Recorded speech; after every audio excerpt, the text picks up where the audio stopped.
Today we're at the Tate Museum on the Casper College campus. So we're going to head inside this amazing looking museum and see what they have to offer.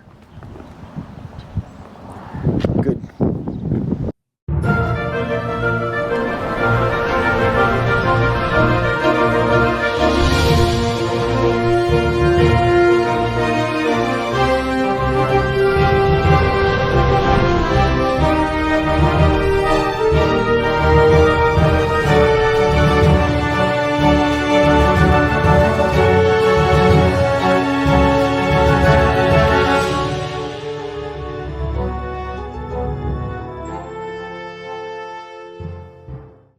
My name is Rita Douglas. I'm the museum exhibits designer here at the Tate Geological Museum. And in front of me you can see Lee Rex. It's actually the dorsal side of the T-Rex is facing you right now. So the legs are more pointed down over here. You can see two of the big hip bones right here. And this skeleton is mostly complete. We're missing the head and also most of the tail, but we have just about everything in between. This T-Rex was quite old when it died. We do have a few pathologies on it. We can tell that it lived through a few injuries that it sustained. And this was found here in Wyoming in the early 2000s, just north of Lusk. And it's been prepped ever since then. We have our volunteers working on it to this day, although it is mostly complete at this point. I don't remember where it's from, though, or what age it is. I believe it's Eocene. We did find recently, out on another farm, some BLM land, I believe, these gar skeletons, and the scales are actually really well preserved. And in some cases, you'll see inside the museum, we have some on display as well. We actually find fossilized remains in their gut of what they ate. But the reason gar scales preserve so well is because the scales themselves are actually covered in a layer of ganoin, which is essentially enamel. So teeth develop from fish scales, if you don't know that that is where they came from. And this specific species of fish, they're incredibly well preserved around here. And if you go anywhere in the Maori or the Thermopolis, typically when you're finding fish scales, they're almost always from something related to gar. Yes. Gar adjacent. But here we get almost complete fish. So we do have a skull on the one on the left here. Other than that, it's usually just the back half of the fish. Perfect. Yeah. Whenever you walk in, the first thing you see is this beautiful, massive statue of Gastornis. Is a terror bird that reigned about 61 to 50 million years ago from North America down to South America. And one of the big reasons they went extinct is due to the rivalry between them and Smilodon or saber-toothed tigers, because as the prey changed during that post-dinosaur era, their specialized way of hunting, and with those beaks and things got bigger, they started to dwindle off from things that they could actually hunt, while Smilodon started to specialize. And especially with a big neck like this, where Smilodon would target the neck, it was basically just a easy, just picking off a turkey basically for Smilodons. If we come over here, we have this beautiful Allosaurus display. I mean, this is the all the way from Wyoming down to Utah and Colorado. We've been seeing Allosaurus the whole time. We have the foot there, the classic theropod foot with those claws. You have their big hands, those huge hooked claws, finger claws. You have that beautiful crest there with that bigger, robust jaw, because this is a fragilis. So you do get that jaw's a little thicker than the Gymnodazan or Gymnodaza.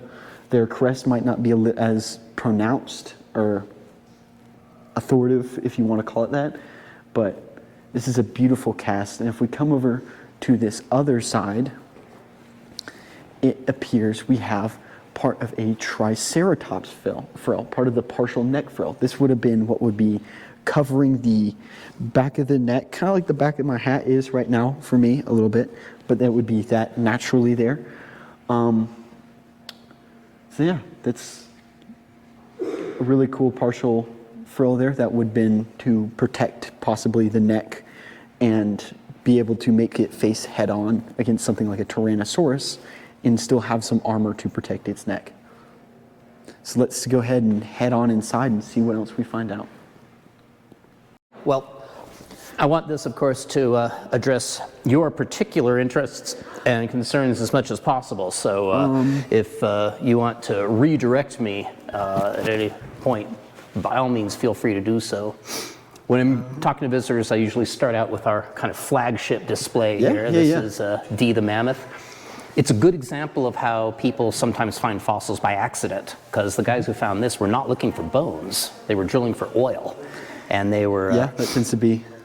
Yeah. I used to live in Michigan before I lived here, and there's... At that time, there was 174 mastodon sites in Michigan. Yeah, they must have been really abundant there. I can only imagine how many they've found since then. And from the people I talked to, it seemed like the most surefire way to find a mastodon is to build a swimming pool. So many stories start, well, you know, they were digging out the swimming pool in our backyard, and all of a sudden we find this bone. So, yeah. Ice Age specimens, mammoths and mastodons, very frequently found by accident. It's kind of surprising. Certainly was. Maybe it's because they're just higher up, and since it hasn't been as long since dinosaurs, and there hasn't been as many major extinction events like with the dinosaurs, you had the asteroid and the... Right. Yeah, I think that's exactly maybe it. they just preserved slightly better. Well, there's that as well, yeah. It's easy to survive for 11,000 years instead than of 100 million, yeah. 100 million. Right. So, yeah, and Ice Age fossils are frequently found in topsoil, and a lot of that is still around. You know, it hasn't had time to either get weathered away or buried under other layers of sediment, which is the case with dinosaur age bearing rocks. So that's another factor working for you too. So yeah, the fact that they had no idea this was there until the bulldozer driver hit it just makes me wonder, how many times have I been walking along the soil and walked maybe this far above, who knows what, a mammoth, a giant short-faced bear, any number of things without ever guessing that it was down there. It's a little frustrating. Makes me wish I had like that Superman X-ray vision thing going on. When he hit the bone, he did something really important. He stopped driving. If he'd kept going, he would have driven right through these bones. He would have destroyed the vertebrae and the ribs, and our poor mammoth wouldn't have a torso. So we're very glad he stopped when he did. That driver's name was D. Zimmerscheid, and we ended up naming the mammoth after him. So now this is D the mammoth. And when we got him all put together, he turned out to be the biggest Columbian mammoth mounted for display anywhere in the country. Wow. So we're happy about that too. That's a good way to put a small museum on the map. I don't know how many visitors it's brought in, but our numbers really took a climb after the installation of D. Now, the tusks are really heavy, and they're also really delicate, and we didn't think they'd be able to support their own weight jutting out in midair like that. So we had casts made out of lightweight plastic, and that's what's on the mount. And I'm fine with that. I walk underneath that thing every morning. I don't need 100 kilos of ivory hanging over my head. It would be better if it didn't fall on you. And then... Quite a bit better, both for me and the specimen. So I'm fine with this arrangement. After 4 years of digging, we never did find the distal half of the left tusk. It's just gone. For all we know, the rest of it's in Nebraska. That broke off while he was alive. Oh, wow. If it had broken after he died, the end would be sharp and jagged, but instead it's smoothed and rounded and polished. So it healed over. As if he'd been rubbing it on bark and dirt and stuff. So he broke that, and I'll bet you dollars to donuts he broke it in a fight with another mammoth. I wouldn't be surprised. Nope, I wouldn't either. If you see an elephant with a broken tusk, 9 times out of 10, that's what happened. So I'll bet you that's what happened here. Now, the real skull is in this display case. This is the right eye socket, and then there's the nasal opening. Is that a cast of the skull then? And that's a cast of the skull, quite right. See, from this line back, the skull was missing. We found it face down, so we think it got partly buried, and then the rear portion must have weathered away before it had a chance to be preserved. And we were talking to the Black Hills Institute in South Dakota. You've probably heard of them. I have. They built the armature for us. So that beautiful armature that you see holding up the skeleton and holding it together, that's their handiwork, and they did a fine job. Half the battle of mounting. Oh, give it a name. Yeah, absolutely. So anyways, we were talking to them about our skull problem, and they said, oh, we've got a skull with the opposite problem. The back's preserved and the front weathered away. So they made a cast of our front skull and a cast of their back skull and put the two together to make that composite reconstruction. And that's what's on the mount. Yeah. Yeah, it worked out really well because now, we can show people where the head goes, Yeah. but also they can see the detail that's preserved on the front of this up close and personal. So really kind of maximizes the experience. A mammoth only had 4 molar teeth, but each one was as big as a child's head. When I have groups of children in here, I demonstrate that. That's the tooth of a Columbian mammoth. That's the root, that's the crown. And then their ridges run across transversely. It's very similar to the shape of an elephant tooth. The mammoth tooth is a bit bigger naturally, but they've got that same shape with those transverse ridges there. Both grazers, so. Both grazers, that's right. 90% of an elephant's diet is grass. The rest of it's fruit and berries and leaves and stuff, but they're mostly grass eaters. We're quite certain that mammoths were as well. And then we've also got the tooth of a woolly mammoth right there, which was a lot like the Columbian mammoth, but it lived farther north. Also, it was woolly and had the same sort of tooth.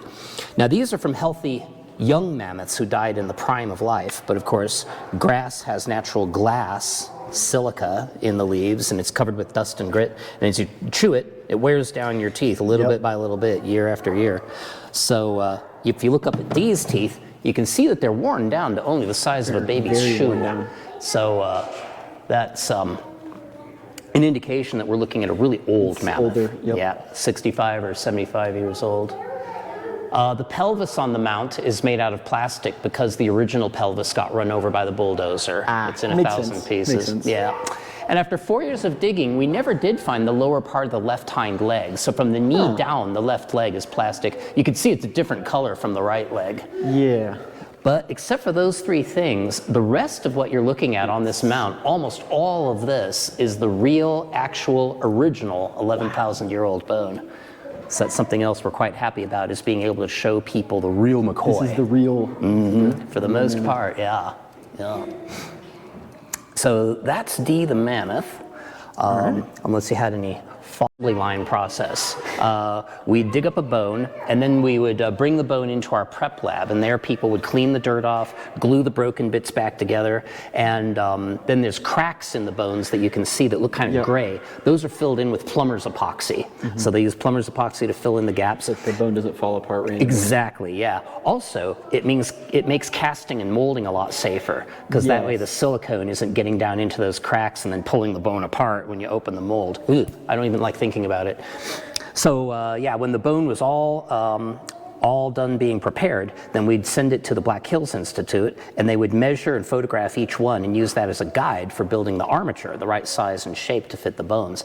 So after 4 years of that process, we were all done. We'd gotten all the bones dug up, we'd prepared all the bones, they were done with the armature. And they said they were ready to come down and put it together. So I canceled all of our tours for 2 days to give us enough time to get this project done. And so they came down, they brought the parts of the armature in through the door, we brought the bones out, they started putting it together, and 1 hour and 45 minutes later, they were done. Yeah, it just goes together like a dream, and the bones just really fit into place easily. If you get a dinosaur skeleton and you want a really good armature that comes apart and goes back together again in a snap, Black Hills Institute. Those are the guys to talk to. I would assume so, because it got that done in astonishing time. Yeah. So yeah, hour and 45 minutes, all done. I said, hey, does anybody want a pizza? Yeah. Now, this is a model that's served me well. I use this to introduce our visitors to pliosaurs, because a lot of them are unfamiliar with them. Just watch. If they put a pliosaur in a Jurassic World movie, then everybody will know its name. But for right now, it's still fairly obscure. And a pliosaur, of course, had a big head and big teeth. This is the tooth of a pliosaur from England. And I enjoy showing that to people. Yeah, one tooth, but it's as big as a banana. It's like the Tyrannosaurus, but in the water. There you go. Yeah. So same size, pretty much, too. He's the top predator on the land. These are definitely the top predators in the ocean. And people have found complete pliosaur skeletons in England, Kansas, and South America. And so we know their proportions. We know that it had a short neck and flippers a whole lot like flippers on a sea turtle. Now, at the beginning of the 20th century, Wilbur Knight from the University of Wyoming Geological Museum in Laramie was digging up fossils in Fremont County, and that's right in the middle of Wyoming, and he found a pliosaur flipper. And it is the biggest pliosaur flipper that's ever been found in North America. So we think that species, which he named Megaleuosaurus rex, that means big swimming lizard king, that may have been America's biggest pliosaur. But unfortunately, he didn't find the whole thing, just a couple of flippers and a few other bones. But there's a lot you can do with a flipper. We made 2 casts of the flipper, and then we turned the other one around the other way to simulate the starboard flipper. And we don't have any chest bones, so we cut some out of styrofoam and then put the whole thing together to see how wide it was. And if it's built to the same proportions as the other pliosaurs, this would have weighed around 10 tons. Jeez. So that's almost twice as big as the average T-Rex. So top of the food chain there. Being in the water does help with that because you can just get bigger because you have that. It really and does. Less restraint. Yeah. Less restraint of gravity. So. Absolutely, absolutely. So as scary as the land dinosaurs were, that were carnivores, Marine couldn't hold a reptiles candle were to the different. biggest of the marine reptiles. You betcha. Also, another thing about pliosaurs to take note of is that in most species, the head is the same length as the flipper. That's another reason I use this model, is because this artist got the proportions right. He did a very good job. So yeah, head the same length as the flipper. Well, what that means is that if we ever find the skull of Megaleuosaurus rex, it's going to be that long. Jeez. It's going to be bigger than a T-Rex skull with jaws broad enough to swallow all 3 of us at once without even chewing. So if you ever build a time machine and go back to the Jurassic, don't go in the ocean. Stay out of the ocean. Yeah, really good safety advice I right think there. sharks are scary. Then another thing that Wyoming is known for are some fossils that were found at Alcova. Now, a bit of background first.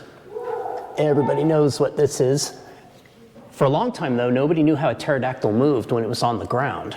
One guy thought that they scooted along on their stomach like a penguin. Another guy thought they walked on their hind feet like a bird, but nobody knew for sure. There was no way to tell until people started finding pterodactyl footprints. And some of the most abundant, best preserved pterodactyl footprints anywhere in the country have turned up near the town of Alcova, right here in Wyoming. Beautiful. And here's a cast. The original's right there, but it's the lighting's rather poor, so it's easier to see on the replica here. And you can see the marks of 4 toes and a narrow triangular heel. It's just the right shape to have been made by a pterodactyl's foot. And right next to it is a handprint. So that shows on all 4s. just like a vampire bat. Yeah. So it's a good example of how trace fossils can give us extra Very much information. so. Yeah. And I had our model maker build a model of a pterodactyl skeleton the right size to fit that footprint from Alcova, and this is it. So that's how big our Wyoming pterodactyls were. Yeah, whenever you say pterodactyl, people always immediately picture this guy, the pteranodon, and then they're surprised because it's so small. But pterosaurs are like birds. They had their big species, you know, the condors and the albatross of their day, but then there were also the warblers and the finches and the starlings as well. So pterodactyls go all the way down to little critters that could perch on your finger. I'd be curious if there was like a hummingbird, like one itty bitty, in that niche. I'm not aware of any pterodactyls that small that have been found yet, if that would preserve. It might not. Yeah, there's a bias against small things with delicate little bones. Definitely. And indeed, no pterodactyl skeletons have been found complete in Wyoming just yet. Yeah, that's... These are casts of specimens that came from Die Sohnhofen Plattenkalk in Germany. And that is a fine-grained lagoon deposit where the bottom seems to have been anoxic. So as the carcass sank there, it was protected from scavengers. So the Germans made cast replicas of these skeletons, and they sent them to us. And we made cast replicas of our footprints and sent them to the Germans because they don't have the footprints. Yeah, so now everybody's happy. Awesome. Absolutely. Yeah, now this is an actual chunk of the Windy Hill member. The Windy Hill is a layer that's right in between the uppermost the uppermost Sundance Formation and the lowermost Morrison Formation. So it represents the transition from the marine environment of the Sundance to the terrestrial environment of the Morrison. And unsurprisingly, it was a beach. So this would have been the Sundance was starting to dry out. And There you go. disappear. To dry out and drain away Yes. is the other thing, because as the land was lifting, all that water was just pouring across Idaho back into the Pacific Ocean. Yep. Yep. But while it was a beach environment, it was very popular with the pterodactyls, and there's places where we can just find hundreds and hundreds of pterodactyl footprints all over the place. That's the best one on this slab, and then there's the handprint right next to it, as always. But it's kind of like one of those magic eye pictures. The longer you look at this slab, the more and more footprints start popping out at you. We nicknamed it the dance floor. And so pterodactyls might have spent some time on the beach scavenging for fishes that had washed up on the shore. There's a scientist named Dr. Robert Bacher that I used to work for back in the 90s, and he thought that they were living kind of like sandpipers, probing down into the mud to grab worms and mollusks and things like that. Crabs, so there's a maybe? possibility as well. What's that? Crabs, maybe. And crabs, yeah. All sorts of good stuff to eat on the beach. So yeah, and that's what that's about right there. And we've got a T-Rex. Now, the first T-Rex ever found, this is something a lot of people don't know, the first T-Rex ever found was found here in Wyoming. It was incomplete. It was misidentified as something else, and it ended up in the British Museum of Natural History in London, of all places. That happened? Yeah. Well, first of all, it went to one of the museums back east. I think it was the American Museum of Natural History. That wouldn't surprise me. Yeah, and of course, this is before Tyrannosaurus Rex was such a big name. Yeah, Obviously pre-Jurassic Park, but even pre the original King Kong.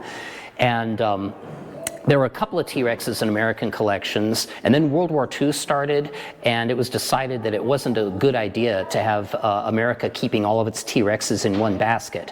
So they traded with the British Museum of Natural History, and I'm like, wait a minute, that's closer to Germany. How are we helping things here? But that's what get happened. destroyed, but apparently it didn't. It didn't, yeah. Thank goodness for that. Pity about Spinosaurus, but that's another story for another day. We're getting a new specimen from that, so.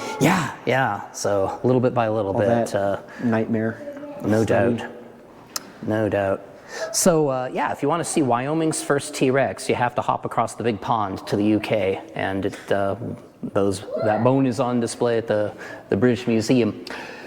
The biggest and most complete Tyrannosaurus Rexes keep on turning up in South Dakota for some reason. Surprisingly. Yeah. 'Cause that was, you have Scotty, you have Stan, you have Sue. Sue, yeah. They all begin with the letter S. Whatever's going on with Goliath, that one Right. was just I think it was just the femur or something. It was like 2 bones, so there's still kind of like, Yeah. there's still some speculation, but if it is sized out with the other ones, it's going to be huge. Wow. Cool. Excited to see more of that one. Yeah. Well, we run into something here called Peter Dodson's law. The bigger the dinosaur, the less likely you are to find the whole thing. Yeah.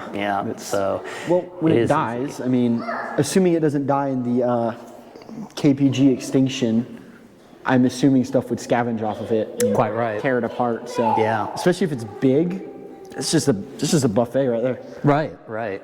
And it takes a lot of sediment to bury an animal Yes. the size of a bull elephant. So the kinds of depositional events that can move that volume of sediment, those are fairly rare. And so for the whole elephant-sized carcass to get buried all at once is a fairly rare occurrence. And then that brings up another point. The trophy-sized animals are more rare than the average-sized ones. So Yes. that's mitigating against you. Plus the fact You have that a standard size, and obviously there's variation each way. You get larger than the standard, smaller than the standard. So. right, the ends of the bell curve there. Yes. So yeah, something that's at the end of the bell curve is going to be rare to begin with. Plus, the chances of anything becoming a fossil are 1,000,000 to 1. So Every odd is working against it. So yeah, it's not surprising to me actually that much that the supersized animals are so rare and so incomplete. So yeah, this is a copy of Stan from the Black Hills Institute, and there's a lot of copies. It's such a beautiful skull because the bones are preserved true to their three-dimensional shapes. Sue's skull was squished dorsoventrally, so Very there's a much bit so. of distortion going on there.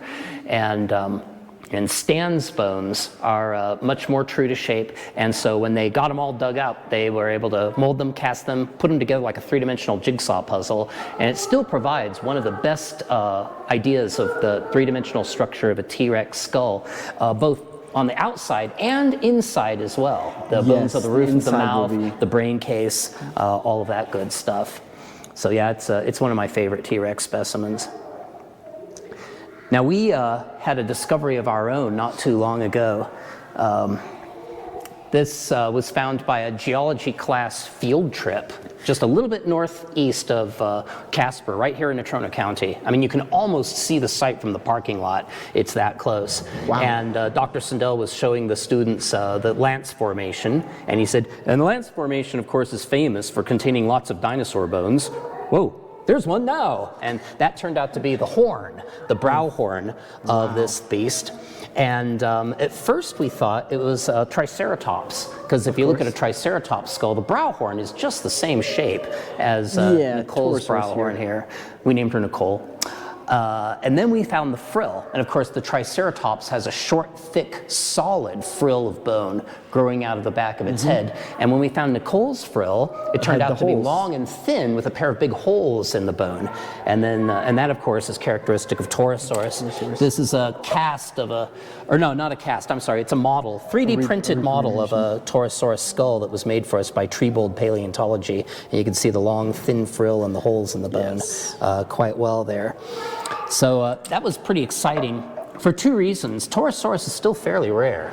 Hundreds of Triceratops have been found over the years, but only a handful of Torosaurus skulls, and yay, we've got one of them. I would be curious to see how many Triceratops, like, it's just the horn or just the face, it is actually Torosaurus, because of how difficult it would be to tell them apart. That's a very good point, yeah.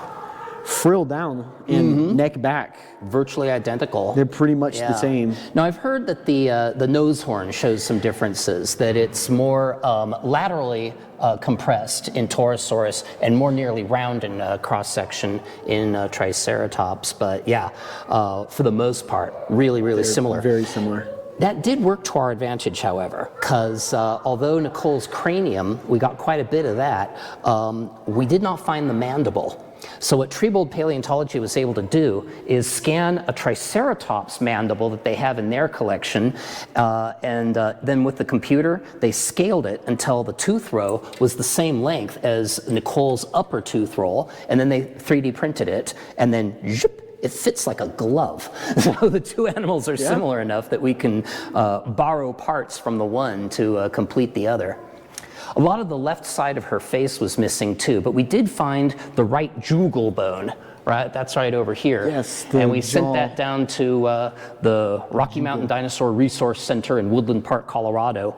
They laser scanned it, fed the data into a computer, used that to generate a mirror image, and then they 3D printed, and that's standing in for the missing left jugal. They did the same thing with the left eye socket and the left parietal bone there.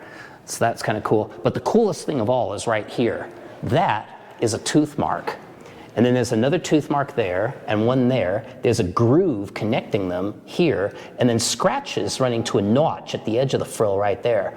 Now, if you connect all that battle damage, it makes a curve that's almost identical to the curve that you get when you connect the points of these teeth. Yeah. So we're pretty confident that's a T-Rex bite mark.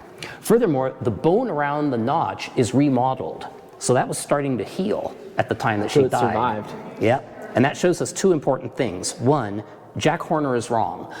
We've got smoking gun evidence that T-Rex was not a scavenger, so I don't care what he says. This thing did attack live prey animals, and also, these prey animals apparently objected very strongly to being eaten, and they were powerful enough, they could fight off the attacking T-Rex and get away and live long enough for that damage to heal itself. Yeah. Well, there's one more thing that's kind of near and dear to my heart. This is a set of casts of some bones that I actually helped dig up back in the 90s. This is Bertha, the Brontosaurus, yeah. One of the diggers, one of our volunteer diggers spotted the first bone at the surface, and he said, "Oh, I found one," and everybody came over. Dr. Bacher had a look at it, and he said, "Oh, that is Brontosaurus. Ooh, and so's that. Ooh, and so's that. I think we've got a specimen here that needs a name." So he says to the guy, "Quick, think of a name that begins with the letter B." And the guy says, "Bertha." Now this is too bad because that was the name of his ex-girlfriend, and his wife didn't talk to him for the rest of the dig, but the name stuck, so this is Bertha the Brontosaurus. And usually the bones are in a horizontal plane. Bertha's arms and legs were sticking straight down. Yeah. That's the Glen Rock. So, yeah, well, that's where Bertha's original bones are. Yeah, We just came from there. Ironic, but most of the bones that I helped dig up are in that museum rather than this museum. And there's a story behind that, but it's not very pleasant, so we're going to skip it. So yeah, that meant good news and bad news. The good news is that the hands and feet were so deep under the ground that the scavengers couldn't pull them apart. Yep. So at the time she was dug up, she had the most complete hands and feet of any Brontosaurus that had been found up until that time. The bad news is we had to dig out straight 15 down 3 meters Yeah. in order to get all those bones out. So that was hard work, but it was worth it because it's a good looking specimen. Who was I talking to? I think that was one of the Hell Creek Hooligans or something, one of them. I love their name. They were talking about how, like, whenever they find Triceratops stuff, they never find the feet. That's one of the most rare things they find. Interesting. And they find, and it's probably something to do with, like, the mineralization, or like they get like minerals on their feet and things like that. So Tyrannosaurus ate them or something. Yeah. So I would assume sauropods were probably the same way. So Allosaurus might go for the legs and the feet. Then there's, I guess I could call this a finger food hypothesis, and that is that if you need to just grab something off a skeleton and then run away before a bigger scavenger starts threatening you, phalanges and unguals, that's great stuff to just run off and take back to your lair, gnaw on it for a couple of days. Yeah. If you're little ornitholestes or something. Yeah, and that reminds me of the recurring problem that we keep having. Over here is a hadrosaur specimen of ours found over in eastern Wyoming, north of Lance Creek. And just like Lee Rex, as Rita undoubtedly told you, Lee Rex is missing the hands, the feet, and the head, so he's just a torso. Well, here's our hadrosaur missing the hands, the feet, and the head. So here's another torso for you. I don't know why we're cursed it seems, to find the torsos of Lancian dinosaurs, but there you are. Although the part we've got is quite well preserved. We've got the base of the tail and the pelvis, the hip bone, spine, left knee, there's some ribs, and then an arm over here, the wrist, the elbow, the shoulder, and then the scapula right there. Yeah. Lancian bone is just phenomenal to me. I've found chunks on the ground that are so fresh looking. I'm like, okay, am I sure that this isn't just a cow bone that has been stained with minerals or something? Sometimes they're very lightweight because all of the trabecular cavities in the middle of the bone are still hollow. That doesn't happen with Morrison bones. They always fill in with minerals. So yeah, Lancian bone is something special. Yeah, and it makes a difference. It's just had so much more time to. I mean, give it another 100 million years, it'd probably be the same thing for all the Hell Creek Formation. I'll bet you're right. Yeah. I mean, 66 million years sounds like such a long time to the average layperson, but if you're talking to somebody who's used to dealing with 150 million year old bones, it seems like practically recent events. Definitely. So, I mean, skulls I know are already really difficult to preserve. And I mean, especially with ceratopsians, I feel like that'd be something that Tyrannosaurus wouldn't target. There's just too much to get through to get to nothing. Pretty much. Yeah. So, I mean, it's mostly bone there. And the actual body would be too heavy to just consistently pick up and carry off. So I guess ripping parts of the tail or limbs that are easy to rip off would make sense that you're getting. It does. Now, there's another factor that worked with this specimen. We think that it was in a riverbed environment at the time that it was buried. So as the carcass, and here's something really interesting, there was a string of coalized wood running parallel to the spine, and we think that might have been something like a tree trunk or a log across the river. So the carcass was floating downstream, and it fetched up against that log and got held in place. Now, as it rotted and fell apart, the little bones were easily swept downstream Yes, by the that current. too. The extremities, of course, you've also got crocodiles and turtles and large fishes nibbling away at the finger food, and then leaving behind the big carcass there, and that was held in place long enough for sand to wash in and bury it. So there's another factor for you. It looks like part of the leg there. It looks just broken off. Yeah, yeah. Looks And of course, that could have happened. That could have happened more recently as Yeah, well. I mean, there's no real way to know. No, not always. Often not.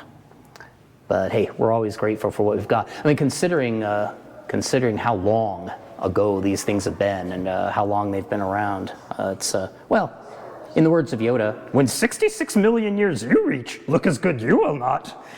Yeah. I mean, Since the incomplete specimens are rarely what the public sees. So many dinosaurs are.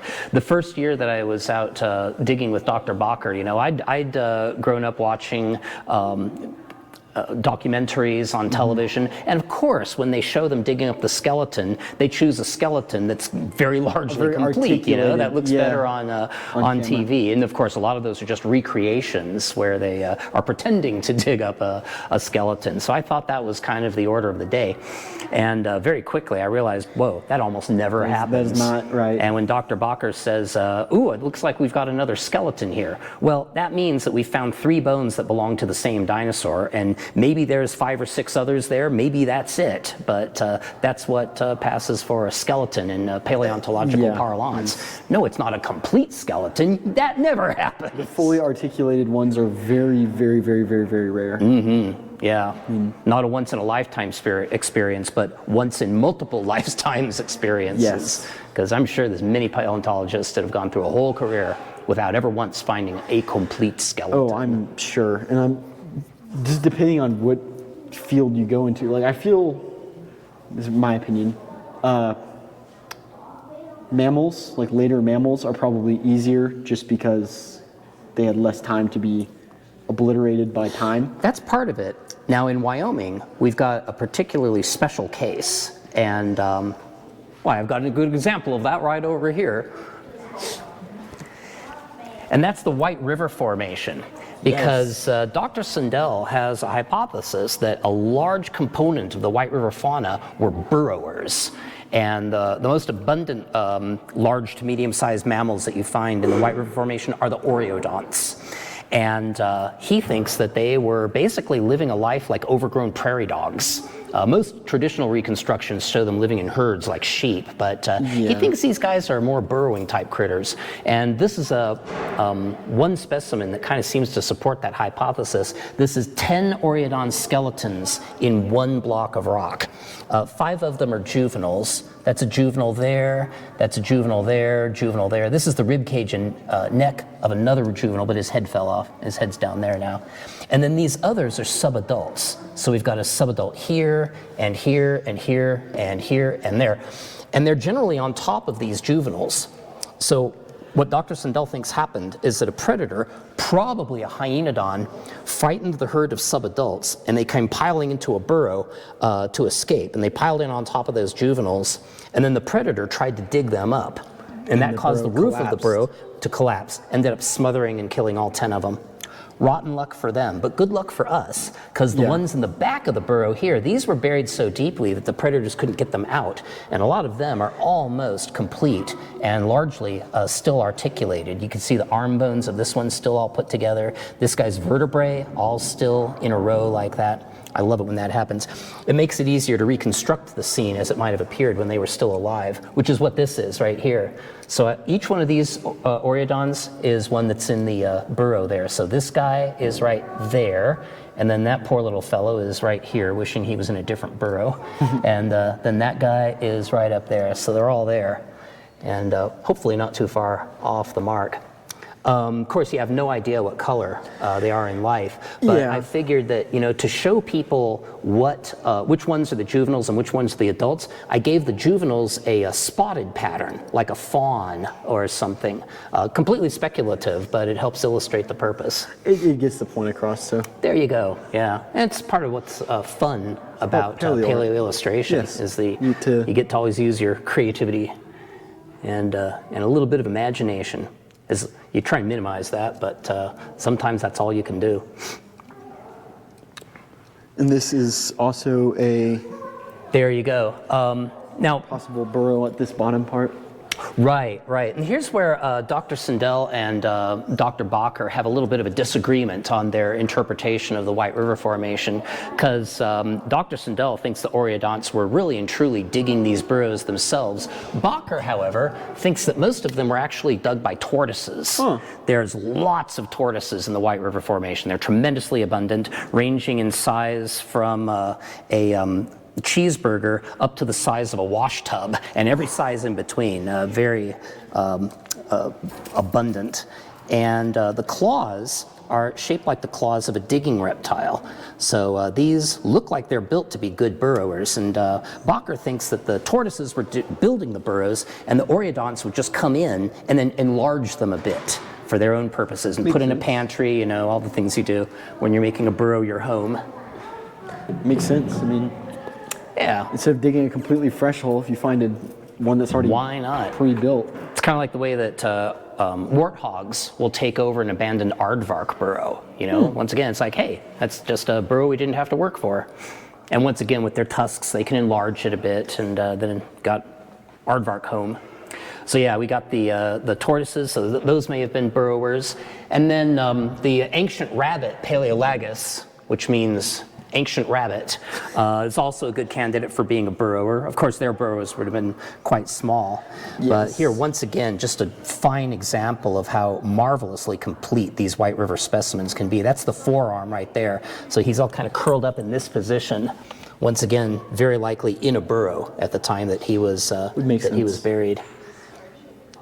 Got those saber-toothed cats of some time, saber-toothed carnivores. Yeah, this is called Hoplophonius, and we've got a really good cast of a Hoplophonius skull right over here, if you want to get a closer look at that.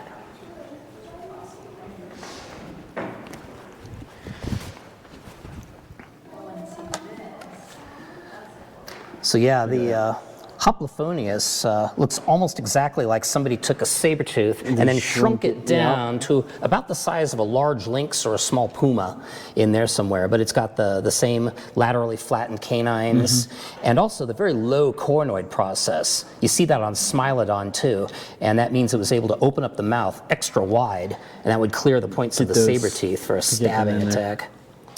Now, Hoplophonius was originally thought to be a member of the cat family, and maybe even the ancestor of the Smilodon, the big saber tooth. And then somebody did a detailed study of the structure of the ear and found that these are not actually members of the cat family. They're no more closely related to cats than they are to a mongoose. So they now belong to their own family, the Nimravidae. So Hoplophonius and Eusmilus, and but it's a spectacular case of convergent evolution, because they're obviously because I mean even the early Gorgonopsids would have had there were examples of them having that, and then Ceratosaurus was thought to possibly have saber teeth too. If I'm not mistaken. I think that was a recent paper by Dr. Brian Curtis. The teeth are unusually large for its size, that's for sure. Yeah, so I don't know no animal in the world today has pursued the saber-tooth lifestyle, but it happened so many times in the ancient past. It must have been very effective. We just don't know exactly what that lifestyle was. Yeah, it must be a very unique, specific niche that needs to be called for. Yeah. It's interesting. I don't and it really might know be something that arises from another type of hunter, like a standard conical tooth cat, and then given enough time, somebody's going to explore that niche again, and then you've got saber-tooths again. Like, I wonder about Madagascar. There's a critter on Madagascar called the Fusa, and it looks like a cross between a puma and a mongoose. It's really weird. Kind of it's like a relative to- vivarid. Yeah, so not related to these guys, but a kind of a parallel evolution going like on. right next So I'm to wondering it, if we yeah. tune in another 20 million years, is there going to be a saber-toothed fossa on Madagascar? It could be. Yeah, I mean, it could be. it is an interesting niche too, because it's seems to be that there's a need for it to be a swift kill.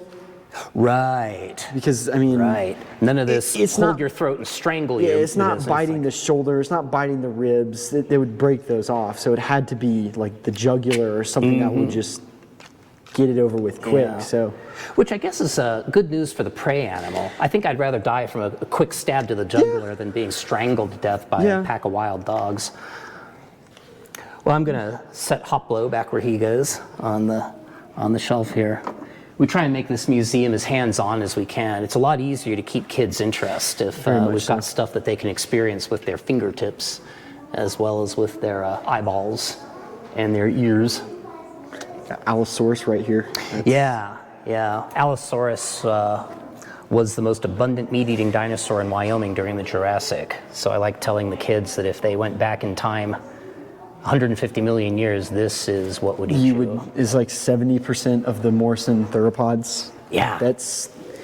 And it's even worse because it's like, what if like all of the predators in Africa were lions? Oh, yeah. It's one of the most dangerous predators too. So you're like, oh, Yeah. Although a lot of people have the idea that the average Allosaurus was bigger than it was, because you've got just those few supersized Allosaurs, and they used to all be in Allosaurus fragilis. They used to put everything in that same species. So the books would say that Allosaurus gets up to 13 meters long, and would not tell you that that's based on a couple of bones from the very, very tippy top of the Morrison, and that throughout most of Morrison history, the average Allosaur is just like 6 or 7 meters long. which is still pretty big. Oh, but, yeah, by today's standards for sure. But then, And I mean, I would actually, because I've mentioned this before on this podcast, but that is a paper that I want to write and I need to figure out how to get in there, that maybe there was a need for not certain species, but certain individuals to get larger because they were hunting sauropods. right. That certain allosaurs, like modern lions, would specialize in their prey, and that would determine maybe pack behavior, size, Sure. things like that, environment. So maybe a group of the larger ones would follow a herd of sauropods and kind of hunt the sauropods. Maybe there'd be a good medium-sized range that would focus on stegosaurs, and There you maybe go. the smaller ones would just do all the little not drysaurs, Dryosaurs, yeah. Niche partitioning. dryosaurs and things. And that maybe that's why they were so hypothesis. successful, is because they figured out how to range out their prey. I like it. Yeah. That's a good idea. Something else to keep in mind, of course, is that not only are the largest allosaurs found at the very end of the Morrison, Yes. but at the end of the Morrison, the brontosaurs get bigger and the camarasaurs get bigger. There's just There a was a general need for trend them. for the increasing size. And if you want to tackle a big sauropod, you need to be a big You need allosaur. to get a bit bigger. Yeah. This just really dramatically illustrates that the spool shape or hourglass shape that you see in the theropod dorsal vertebrae. That's the best way to tell them apart from the plant eaters. If you find a vertebra, look at the centrum. And if it's shaped like a tuna can, then you got an herbivore there. But if it's shaped like a cable spool, then that's undoubtedely one of the theropods. And if it's the size of a small car or a motorcycle, you got a sauropod. There you go. Yeah, there's that too. Is a good indicator for sauropods. Oh yeah, when we first found the bones of Jimbo, we kept on misidentifying them. This rim, so this rim here was originally mistaken for an ilium, the upper pelvis bone, because it's so big. And then the tip of the rib, you see up there, that was mistaken for a scapula because it's so big. And then down here, the tuberculum and the cubiculum, well, those kind of look like the prepubic process and the postpubic process of a hip bone. Like that's an acetabulum, a hip socket, because it's so big.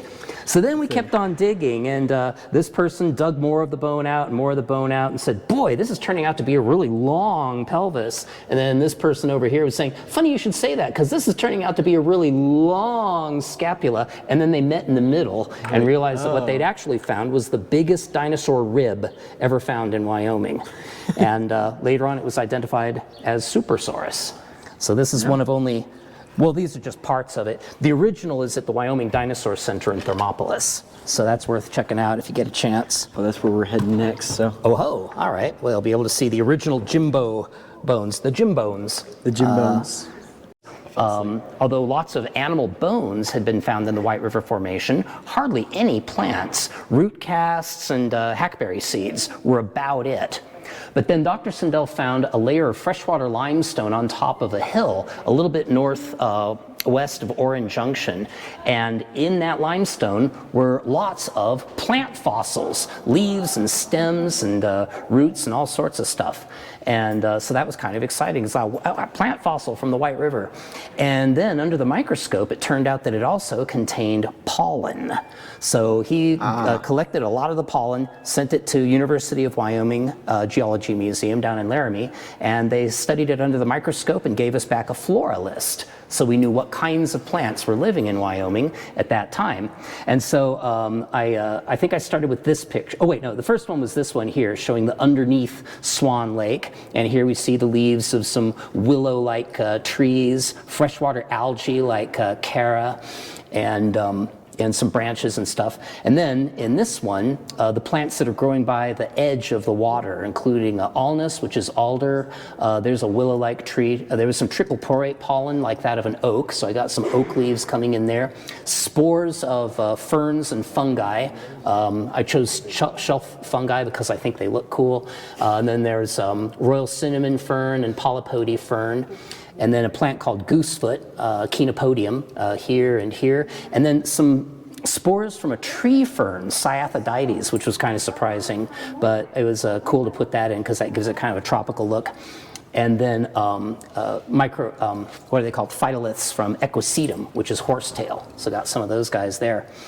So this was kind of exciting for me because this was the first drawing that anybody had done showing early Oligocene Wyoming with plants that are based on evidence rather than guesswork. So that was kind of cool getting on the ground floor of that project there. Now there's also, these plants prefer wet, moist areas, but there was others that prefer dry, cool upland environments. And we think those were up on hillsides, and then the pollen was blown down into the lake from above. So here we've got Picea, which is spruce, Pinus, which is pine, of course, and then something that might be hemlock, which is tsuga. And then I've realized by this time, hey, I didn't put any hackberry seeds, did I? So I got a hackberry leaf coming in there, and then some grass pollen turned up as well. So here we are on the hillside looking down at Swan Lake from above. So that's the other thing I do. Oh, and then I also write articles for the museum newsletter. I write and post the photos for Fossil Friday on our Facebook page. Every Friday is Fossil Friday. And okay, I think, oh, and I do educational outreach. Oh, plus other duties as assigned. In a small museum like this, you'll find that everybody wears multiple hats. You know, I mean, JP, he does the field supervision, the field operations. He also supervises the prep lab. He also catalogs the collections. So yeah, we all have to be very adaptable here, which is kind of appropriate for a institution that studies evolution as we do, the importance of adaptability.